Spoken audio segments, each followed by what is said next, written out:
et qui nous permettra de vivre ensemble une adoration pour la gloire du Seigneur. Et j'aimerais vous demander juste de prendre quelques secondes pour regarder la personne qui est à côté de vous, derrière ou devant vous, et lui souhaiter un Shabbat Shalom dans la joie du Seigneur.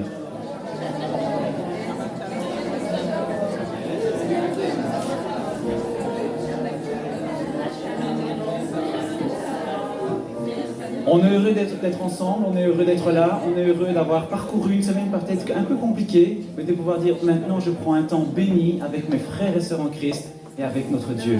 Alléluia. J'ai pas bien compris là. Hein? Voilà. Et j'invite Myriam pour la suite.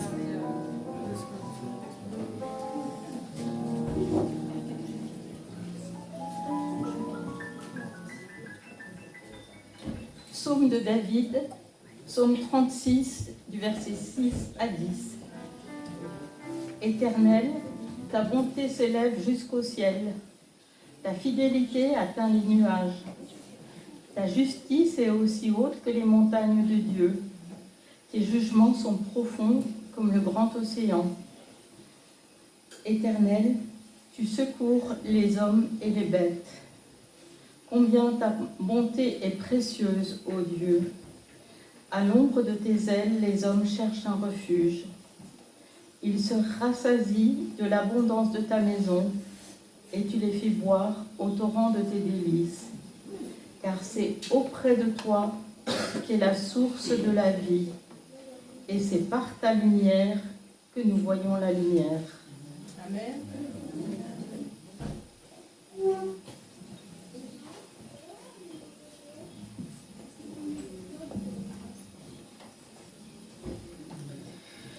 Seigneur, oui, tu es ma lumière, ô Éternel.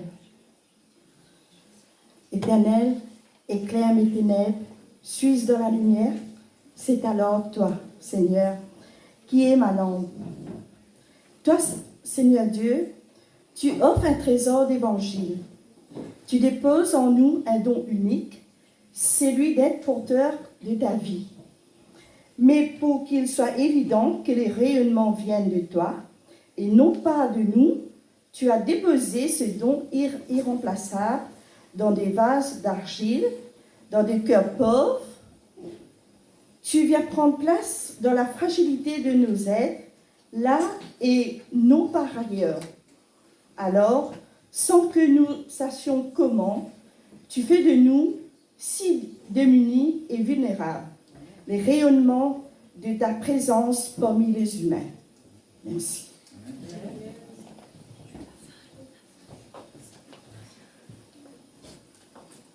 J'invite l'Assemblée à se tenir debout.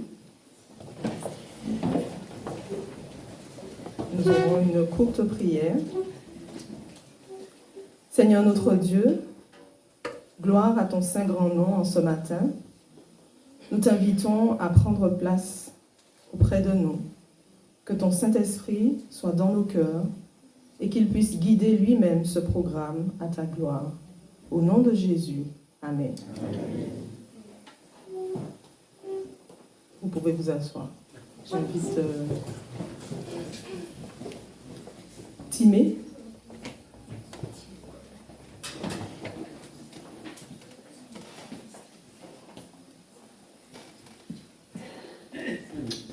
Bonjour à tous.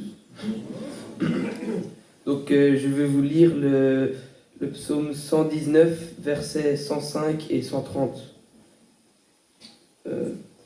Ta parole est une lampe à mes pieds et une lumière sur mon sentier. La révélation de tes paroles est claire. Elle donne de l'intelligence à ceux qui manquent d'expérience.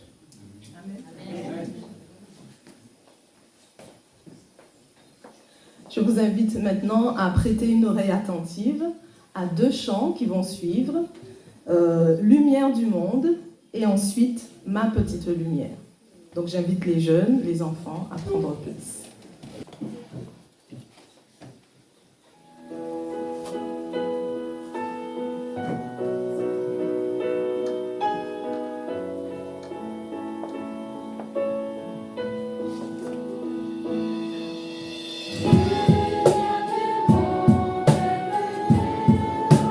Ciel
Eh bien, je vous invite à ouvrir vos Bibles dans 1 Samuel chapitre 3, les versets 1 à 5.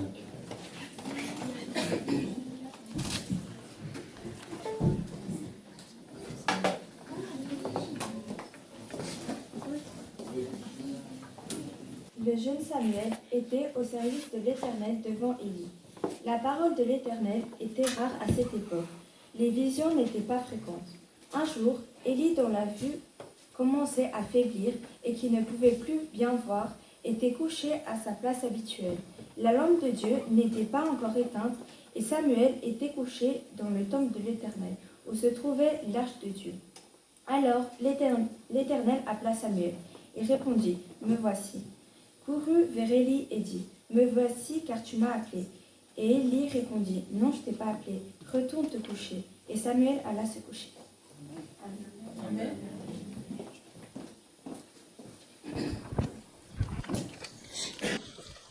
Alors, parlons d'abord du contexte. Déjà, il n'y a pas de roi, chacun faisant un peu ce qu'il voulait, ce qui est synonyme d'anarchie. Et puis, il y a des désordres dans le sanctuaire par les prêtres fils d'Élie, qui étaient des sacrificateurs qui méprisaient les offrandes de l'Éternel. Et ensuite, si on regarde au chapitre 3, au verset 1, « Et la parole de l'Éternel était précieuse en ces jours, aucune vision n'était répandue. » Donc, on est vraiment dans un contexte d'une époque troublée, où les gens n'étaient pas vraiment proches de Dieu. Alors maintenant, si on se tourne vers le personnage d'Élie, comment est-ce que vous le voyez? Élie, oui.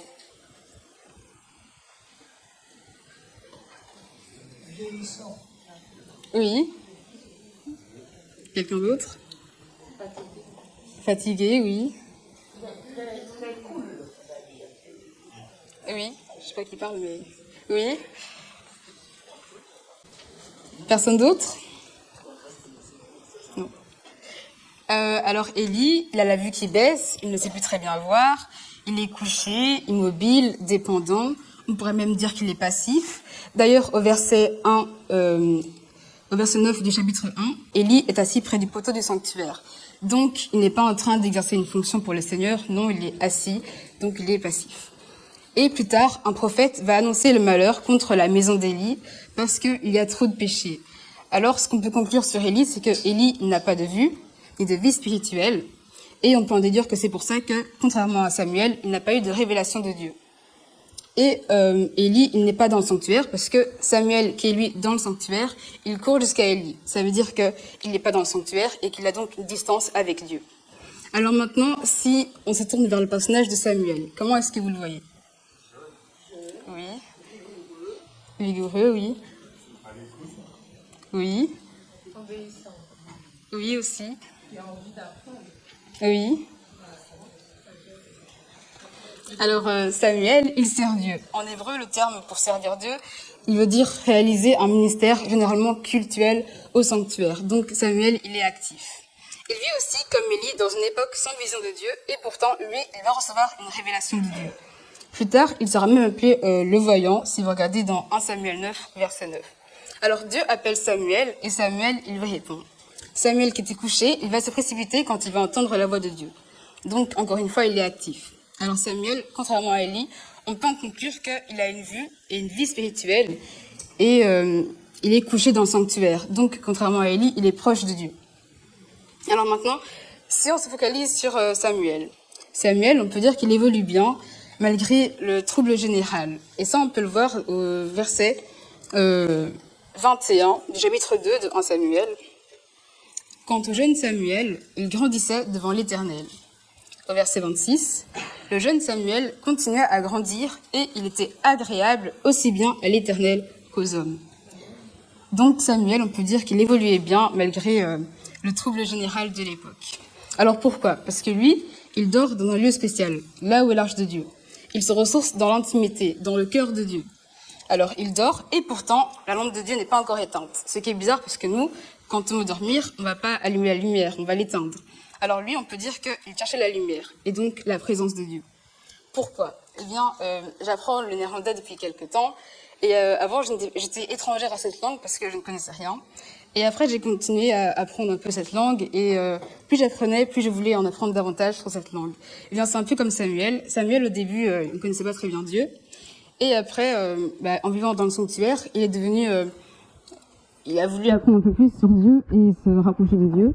Parce que avant il était étranger et puis il a voulu se rapprocher un peu de Dieu. Et c'est pour ça qu'il a cherché la présence de Dieu. Alors maintenant, je te pose la question, est-ce que en ce moment tu cherches Dieu?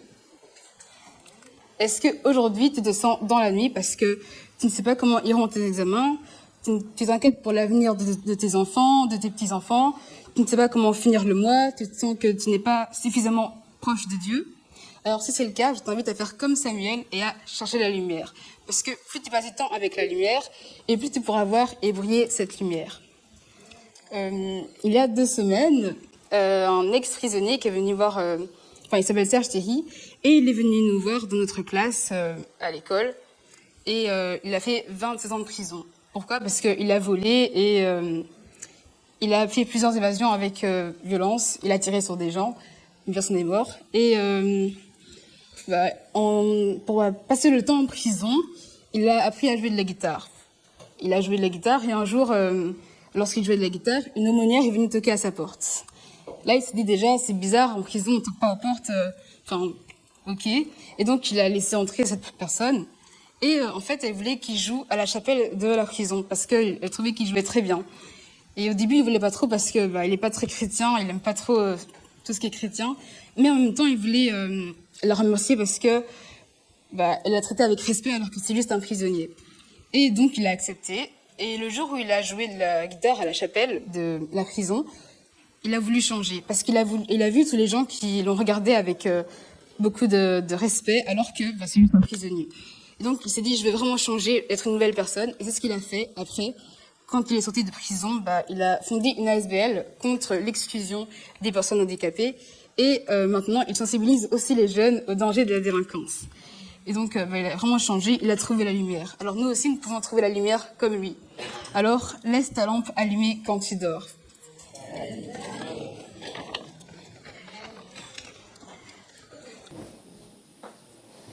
Nous inviterons donc à la suite de cette réflexion, merci Sarah, nous inviterons le Seigneur à tenir notre lampe allumée. Je vais vous inviter à vous mettre debout et nous chanterons les 3 premières strophes de ce chant. Tiens ma lampe allumée.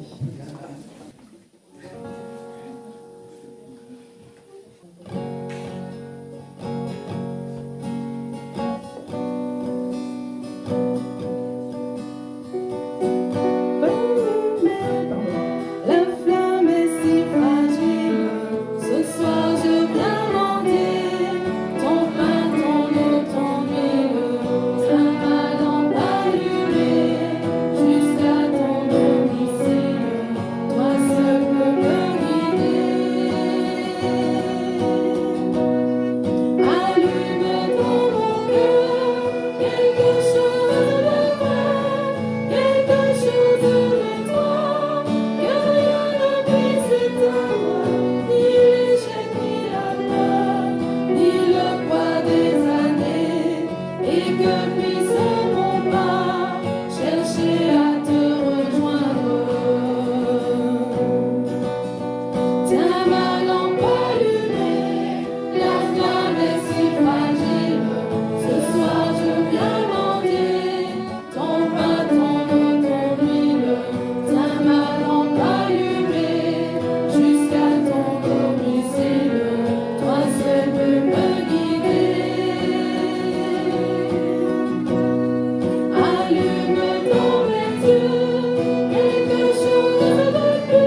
Amen. Merci à Osli et ainsi qu'aux autres musiciens qui sont plus habitués.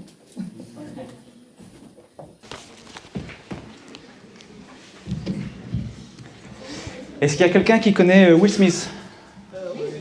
Vous avez son numéro? Parce que moi j'aimerais bien. On verra ça à la fin. Will Smith, c'est qui pour vous? Un acteur. Il est connu quand même, je pense. Hein? Ouais. Il a une belle carrière. Le Prince de Bel-Air. Ouh, il a des bons souvenirs là, visiblement. C'est quelqu'un qui a un beau palmarès, je pense, hein? Au niveau cinématographique. Plutôt. Il a la classe aussi. Il est réputé pour ça, il faut le dire. Voilà. Un peu comme moi. Ça donne envie, hein, tout d'un coup. Est-ce que vous connaissez autant Ellie, qu'on vient de décrire, que Will Smith? C'est super. C'est curieux parce que moi, ça a attiré mon attention quand j'ai lu ce texte. Ellie, il ne voit plus. Mais est-ce que c'est nécessaire de voir pour entendre la voix de Dieu?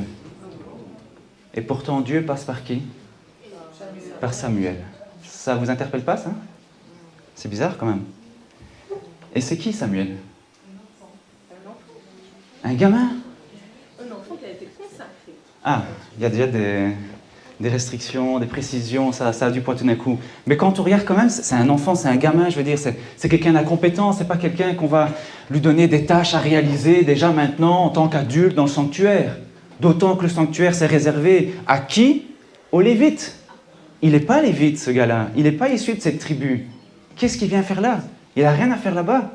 Et pire encore, il se permet, ce gamin, de dormir dans le lieu sacré, près de l'arche de Dieu. Mais c'est impensable même, quand on est juif, quand on est hébreu, quand on connaît la Bible. On ne peut pas même imaginer qu'on puisse dormir, passer éventuellement, regarder, c'est même déjà... mais dormir. Et il le fait. Ah, ça c'est intéressant quand même. Parce que selon les critères humains, on peut dire qu'il est disqualifié. Je reviens un peu sur Will Smith. En 1987, il commence sa carrière de rappeur. Il est déjà au top. Dès qu'il commence, il est au top. 2 ans plus tard, il est toujours au top. Mais là, on l'appelle pour autre chose. On l'appelle pour pouvoir commencer la série Prince de Bel-Air. Il n'a aucune expérience dans le cinéma, aucune expérience dans la télévision, aucune formation même là-dedans. Lui, son truc, c'est le rap. Et ça marche bien, visiblement. Il va faire encore mieux en étant acteur que ce qu'il a fait en étant rappeur. Vous voyez le truc? Samuel dort. Je mets ça entre guillemets quand même. Soi-disant, il dort. Parce que dès qu'on l'appelle, il est debout.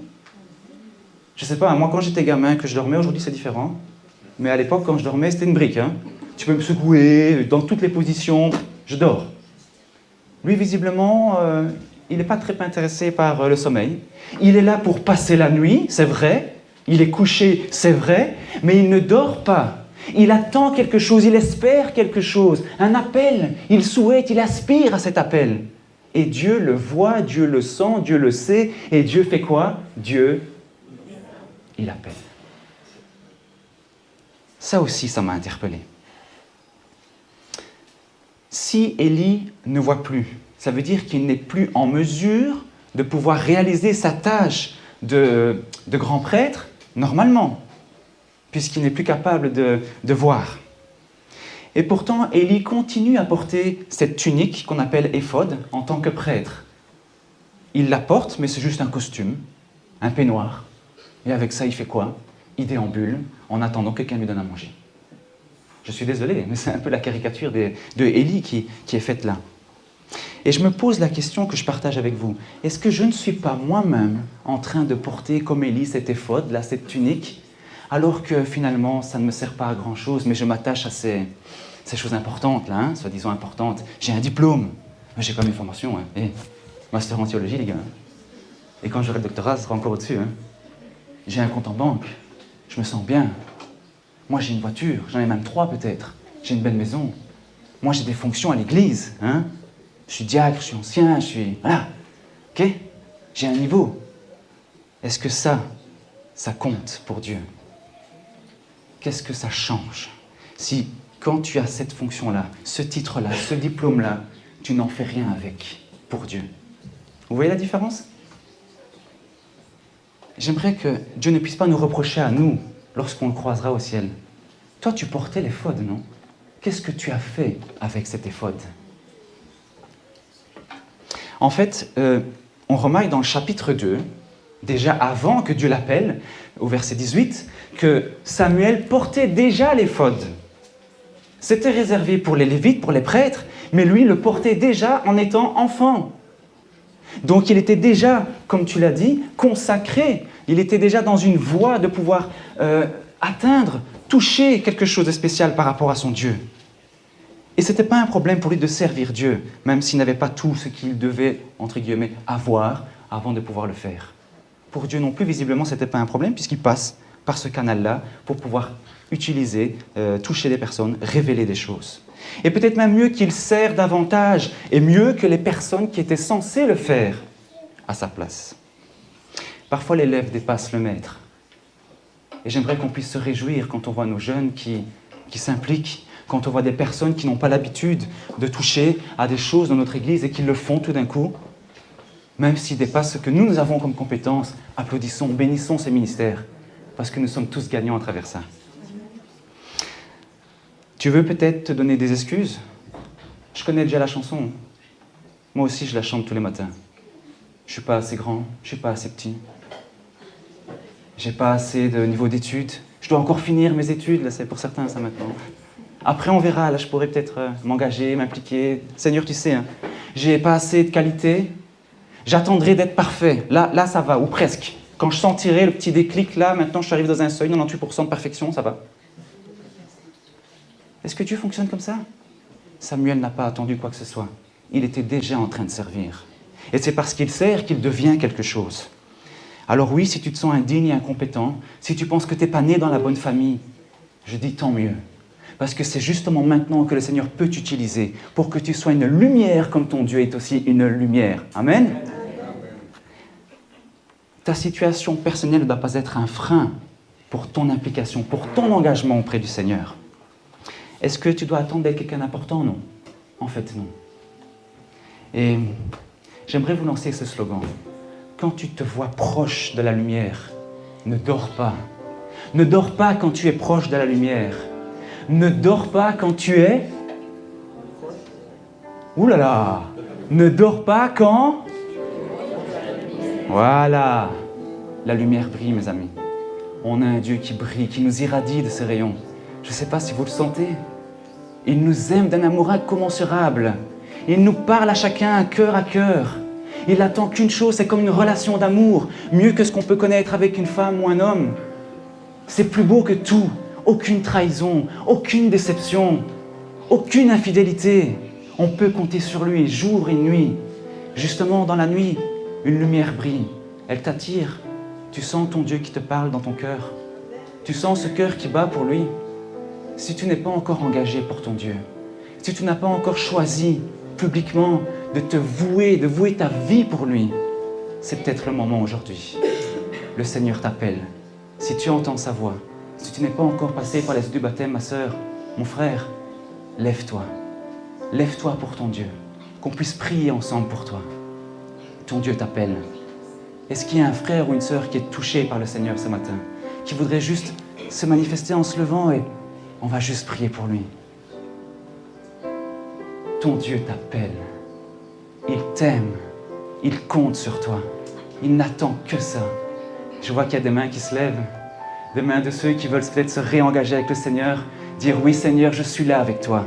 Je veux compter aussi, marcher avec toi. Briller comme toi tu brilles dans le ciel. Être une lumière à la suite de toi, de ta lumière. Bénissons ensemble le Seigneur.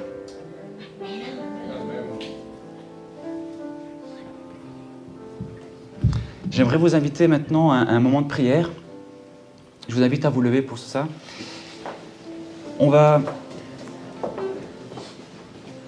Je vais juste vous proposer d'avoir l'occasion chacun de faire une prière. Alors chacun, ça va être difficile maintenant, mais ceux qui se sentent touchés, des courtes prières, des courtes phrases, pour laisser l'occasion aussi aux autres de pouvoir le faire. Et je clôturerai ce moment ensemble. Merci.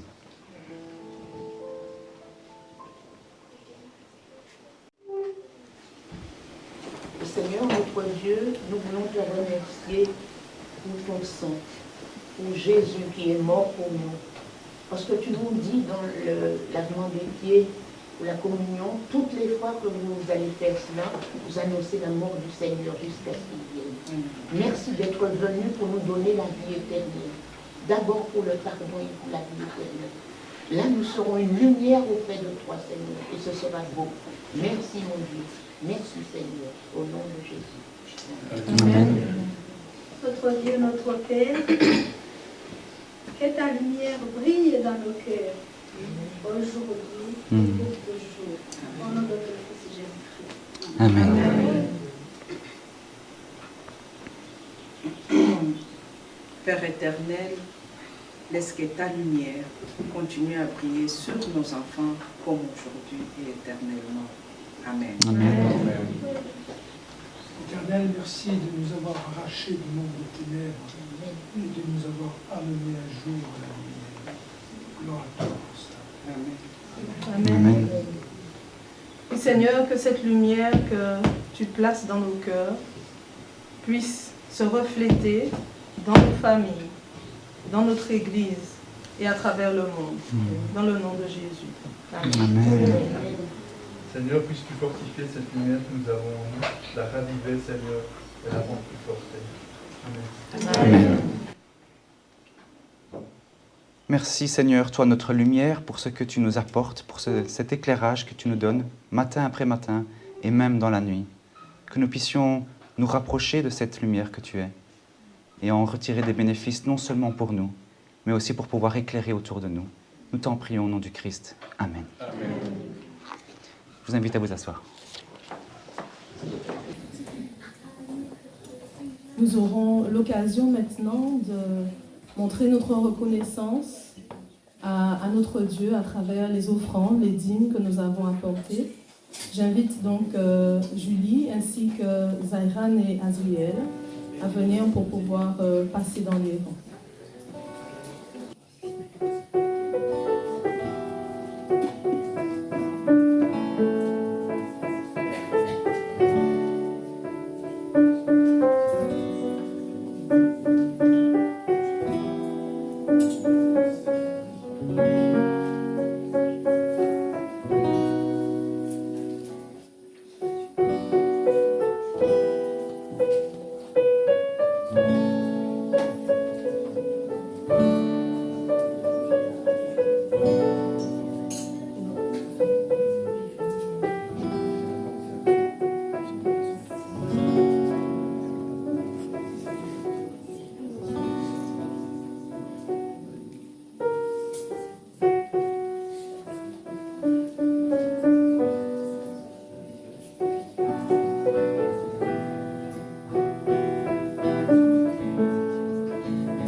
Seigneur notre Dieu, nous voulons te remercier pour ta bénédiction, pour tout ce que tu nous, toutes les richesses dont tu nous as comblées. Et nous sommes venus ce matin, mon Dieu, avec notre reconnaissance. D'ailleurs, c'est quelque chose, tout ce que nous te donnons, tu nous as donné et nous te le remettons entre tes mains. Merci, mon Dieu, pour cela. Et nous te demandons de permettre que cet argent puisse servir à ta gloire, que ce soit ici ou dans le monde entier, afin que tu reviennes bientôt, mon Dieu. Parce que nous t'aimons Et nous voudrions, Seigneur, que tu tiennes notre lampe allumée afin que nous ne puissions pas être éteints et que nous puissions marcher avec toi. Merci, mon Dieu, pour tout cela. Au nom de Jésus. Amen. Bonjour à tous.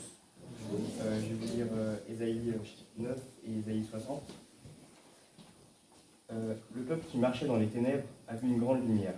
Sur ceux qui habitaient le pays de l'ombre, de la mort, une lumière a brillé.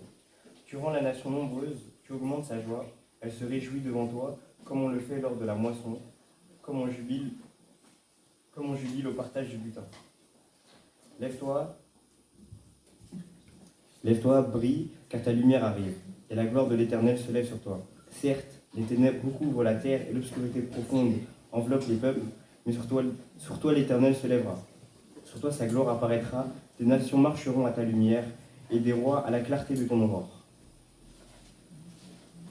Ce ne sera plus le soleil qui te servira de lumière, mais pendant le jour, ni la lune ne t'éclairera de sa lueur pendant la nuit. Mais c'est l'Éternel qui sera ta lumière éternelle, car ton Dieu qui fera ta splendeur, ton soleil ne se couchera plus, et ta lune ne s'obscurcira plus. Car l'Éternel sera ta lumière pour toujours, et ta période de deuil sera terminée.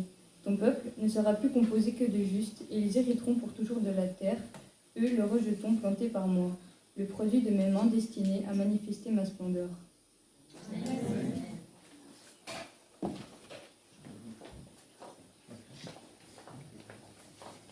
Deux chants suivront maintenant. Jésus est la lumière du monde par nos jeunes, et ensuite Père des Lumières.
Bonjour à tous.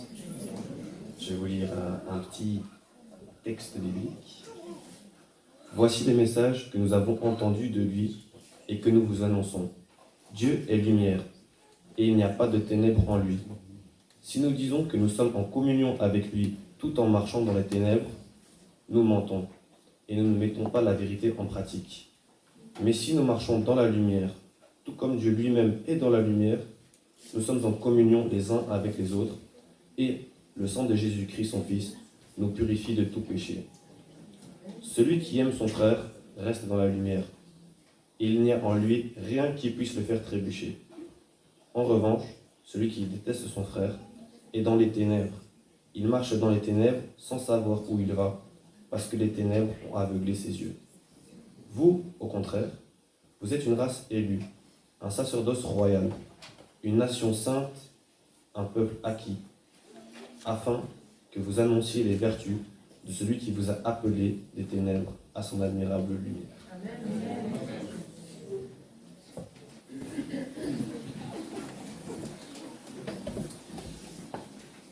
Je vais vous partager un peu de poésie. C'est un texte que j'ai écrit il y a quelques mois déjà.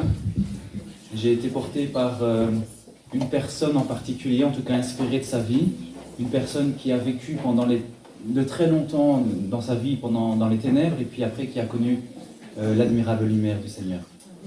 Et puis c'est aussi un texte que j'ai mis en lien avec une de mes sœurs qui m'a aussi inspiré un peu pour ce texte.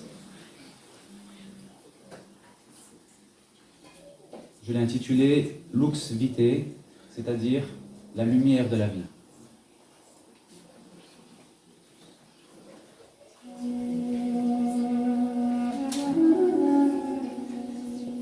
Je crois en toi enfin, je crois, je te cherche partout, pourtant depuis que t'es parti, je ne te vois pas. Où es-tu, dis-moi, existes-tu, je sais pas. Jeté, dénudé dans mon royaume de glace et d'ombre, je me sens si seul, ma place sombre est sur un trône ténébreux. J'y suis enchaîné, lié par mon environnement monstrueux. Je veux rester lucide au cœur de ma lutte. Je veux rester placide dans ce monde brut. Je me sens complètement vide d'émotion, totalement avide d'exaltation. Mention, vitalité. Pas moyen d'avancer, mes pieds embourbés, un démon me chuchote. J'aurai ta peau. Les compliments élogieux et encouragements recourbés sont des fils barbelés qui lacèrent ma peau. Je n'ai plus d'éclat, je ne me reconnais pas. Aliéné, moi, suis-je vraiment comme ça? Je soupire, un monde brutal. Souffrir, j'avale. M'extirper, le rêve quête vitale. Écrasé par une culpabilité de plomb, pierre tombale. Défiguré, déformé, accablé par le furoncle de la douleur. Mes os sont brisés, mon corps broyé au comble du malheur. Un nuage de honte a élu domicile dans mon ciel.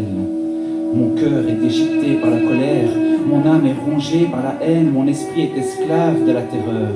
Un déluge de tristesse inonde mes yeux, le dégoût déchire mes lèvres.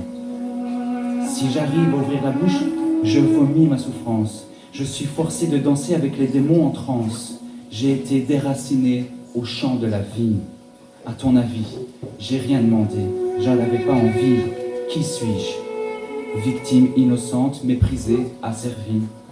Je suis dévoré par l'abjection, l'amertume et le remords. Ils ont plus de chance que moi, ceux qui sont vraiment morts. Un zombie de plus au royaume des morts vivants.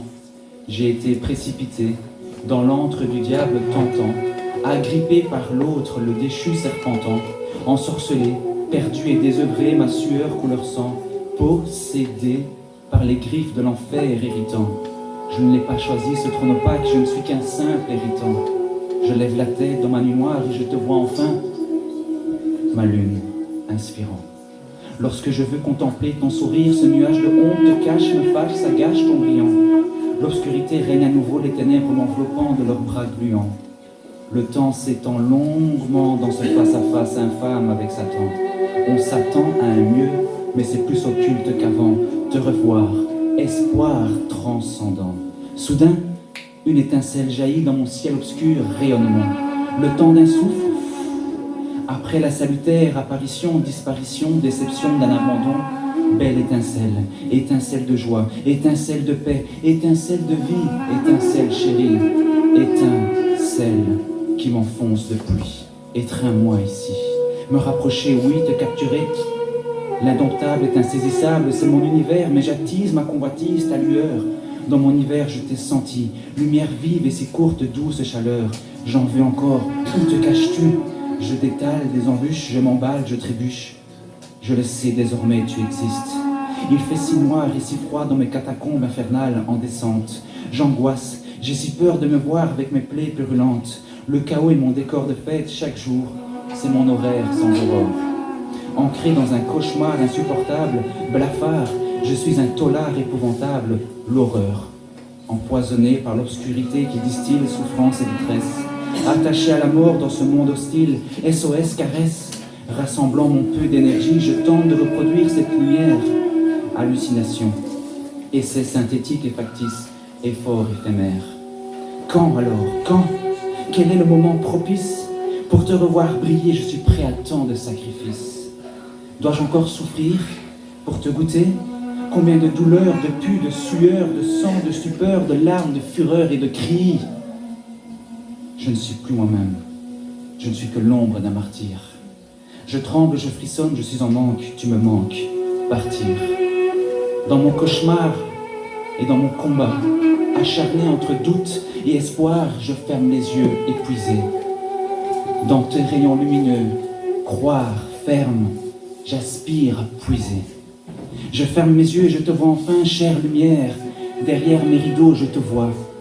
Oui, je te vois, scintillante, mieux que nulle part ailleurs. Tes jets de couleurs me ravivent, ravissante. Tes éclats lumineux m'attirent, resplendissante. Ta clarté luisante m'élève. Je suis ton élève sans attente. Comme une flamme qui danse pour charmer un unique spectateur admiratif. Baigné dans tes rayons, ma lumière douce et chaude, contemplatif. Bercé par ton sourire de lune argent éclatant. Enfin je peux admirer ta splendeur, adorable brillant. Derrière mes paupières, mieux que nulle part ailleurs, je vois clair. Tu m'inondes de tes rayons immaculés, purs et sacrés, illumination. On ne voit mieux qu'avec les yeux fermés. Révélation. Shine again, shine always, shine more, shine.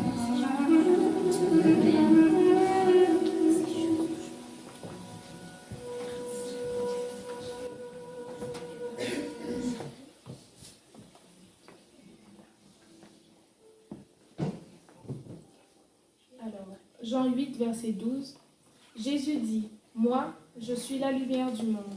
Celui qui me suit ne marchera pas dans les ténèbres, mais il aura la lumière de la vie. » Matthieu 5, versets 14 et 16, Jésus te dit, « Tu es la lumière du monde, que ta lumière brille. » 2 Corinthiens 4, verset 6, « Que la lumière brille à partir des ténèbres. » Genèse 1, verset 3, Dieu dit, « Que la lumière soit, et la lumière brille. » Amen. Amen.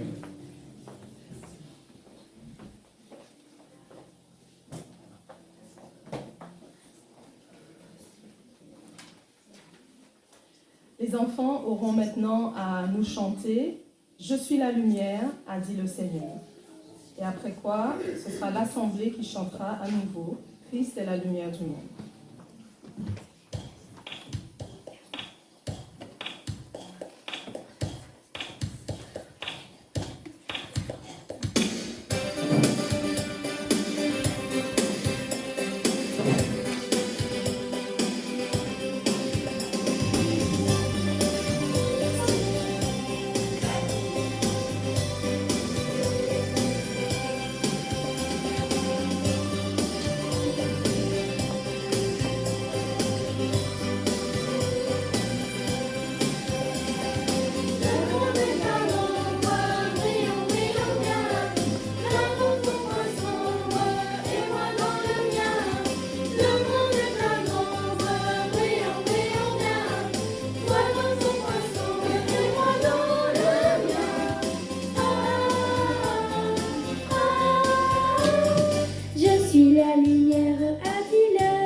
J'invite donc à nouveau l'Assemblée à se tenir debout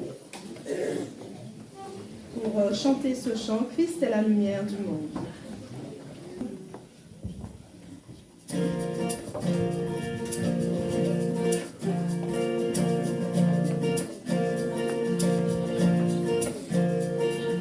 Quittant la gloire de ton ciel, tu es venu sur terre. Fils aimé du Dieu éternel, tes bras tu as ouverts. Ta grâce a bouleversé le cours de notre humanité. Nous crions ensemble, victoire, Christ est la lumière du monde, que sa gloire couvre la terre, puissance infinie, il libère, son nom est saint, il est saint, il est saint. Nous les fils et les filles du roi, entonnons chaque jour un hymne de gloire et de joie, célébrons son amour. Les nations de la terre s'inclineront devant le Père. Chanterons ensemble, victoire, Christ est la lumière du monde, que sa gloire couvre la terre, puissance infinie, il libère, son nom est saint, il est saint, il est saint.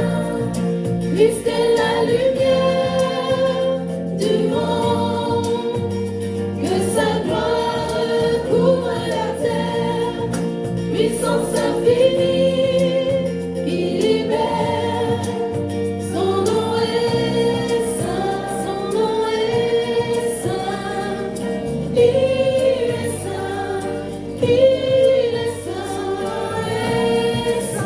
son nom est saint. Il est saint, il est saint, son nom est saint, il est saint, il est saint, son nom est saint, il est saint, il est saint. Christ est la lumière du monde, que sa gloire couvre la terre, puissance infinie, il libère, son nom est saint, il est saint, il est saint, il est saint, il est saint. Amen. Je vous invite à rester debout. Vous avez certainement plein de choses à dire au Seigneur comme moi, je crois. Ça donne envie de lui parler, ça donne envie d'être en contact avec lui, d'être en relation intime avec lui. Et je vous propose, non pas que moi je prie pour vous, mais plutôt que nous prions tous ensemble. Peut-être faire des groupes de 3 personnes. 3 personnes, vous avez des personnes autour de vous. Sélectionnez 3 personnes, mettez-vous par triangle de 3. Et puis vous allez passer un petit temps de prière comme ça, dans l'intimité à vous 3. Dites au Seigneur ce que vous avez envie de lui dire, les soucis, les joies, les peines, les difficultés, mais aussi les bénédictions. Je vous invite à vous tourner avec la personne qui est autour de vous, mettez-vous en petit cercle, déplacez les chaises s'il le faut. Mélangez les âges, mélangez-vous avec des personnes que vous n'avez pas encore l'habitude de prier, c'est aussi une belle occasion. Et ce sera Catherine qui clôturera le moment pour nous.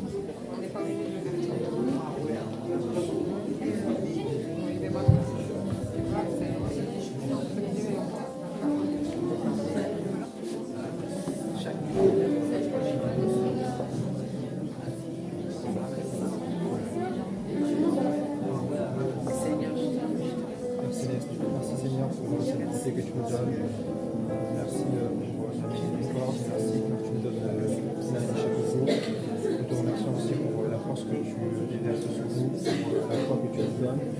Bénis-nous, protège-nous, garde-nous de toutes les personnes qui sont dans le besoin, qui sont malades, qui ont besoin de toi, Seigneur. Guide-nous vers la France entière, Seigneur. Tu es notre Dieu formidable. Seigneur, on peut te remercier pour les bonnes choses que tu déverses sur nous, Seigneur. Amen.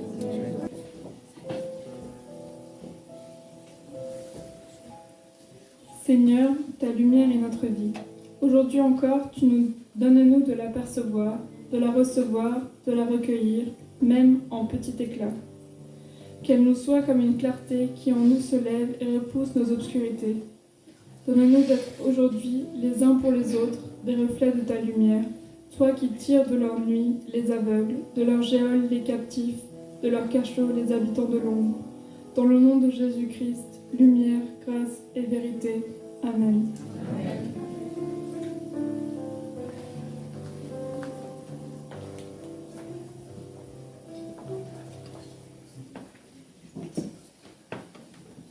Nous terminerons en guise de bénédiction par le chant 250, que la grâce de Dieu soit sur toi. Que le Seigneur puisse nous accompagner durant le reste de ce sabbat, mais aussi tout au long de la semaine, pour que nous puissions briller de cette lumière qu'il a placée en nous, cet amour qu'il met dans nos cœurs, que nous puissions l'exercer auprès de nos familles, auprès de nos amis, nos connaissances, pour sa gloire.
Recevons la bénédiction du Seigneur qui se trouve dans Apocalypse 22 au verset 5. Il n'y aura plus ni nuit et tu n'auras besoin ni de la lumière d'une lampe ni de celle du soleil, parce que le Seigneur, ton Dieu, t'éclairera et tu régneras avec lui au siècle des siècles. Amen. Amen. Que nous puissions passer une très bonne fin de sabbat et profiter du petit moment qui nous reste pour la leçon de l'école du sabbat. Bon sabbat à tous.